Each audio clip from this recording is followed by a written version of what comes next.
नमस्कार, मैं हूं प्रियंका और आप देख रहे हैं राष्ट्रीय जगत विजय न्यूज। बिहार चुनाव को लेकर सियासी बयानबाजी तेज हो गई है। विधायक पुरंदर मिश्रा ने कहा कि इस बार बिहार में एनडीए की सरकार बनेगी, जबकि कांग्रेस और उसके घटल दल आपस में लड़ने झगड़ने में व्यस्त हैं।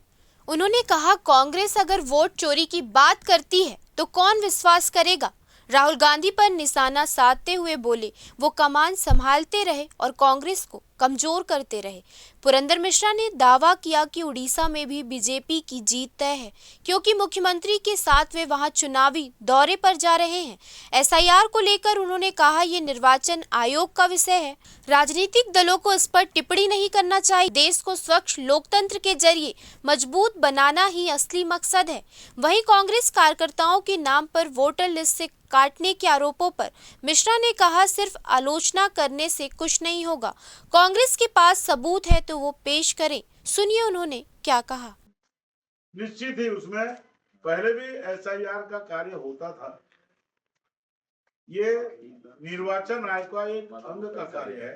उसमें हम लोग को राजनीतिक दलों को कोई टिप्पणी करने का नहीं है, क्योंकि भारत की जनसंख्या, जनगणना, निर्वाचन आयोग, ये सब काम उनका है, सरकारी काम है, जिससे भारत को स्वच्छ रूप से जनतंत्र के लिए वोटिंग करके भारत को मजबूत करने का काम होगा। उसके लिए उसमें सबको सहभागिता होना चाहिए और सबको मिलकर जो बाहरी की वोट है, जो गलत परंपरा से आके बैठ गए हैं, जो लोग गलत आधार बनाए हैं, उनको खदेड़ करके भगा देना। कांग्रेस आरोप लगा रही है कि उनके कार्यकर्ताओं का जो है कांग्रेसों का वोट जो है मतदाता से लिस्ट से काटा जा रहा है।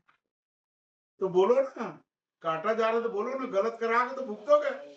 काट देने बोले से तो आलोचना करने से थोड़े हो जाएगा। मैं राहुल गांधी जी को निवेदन करता हूँ, बोले हो कि ये मेरा कार्यकर्ता है, इसका काट दिया गया, क्योंकि वो बोगस होगा, वो फर्जी होगा, इसलिए काट। फिलहाल इस खबर में इतना ही। देश प्रदेश के खबरों से अपडेटेड रहने के लिए हमारे चैनल को सब्सक्राइब करें और नए खबरों के नोटिफिकेशन के लिए बेल आइकॉन जरूर दबाएं। नमस्कार।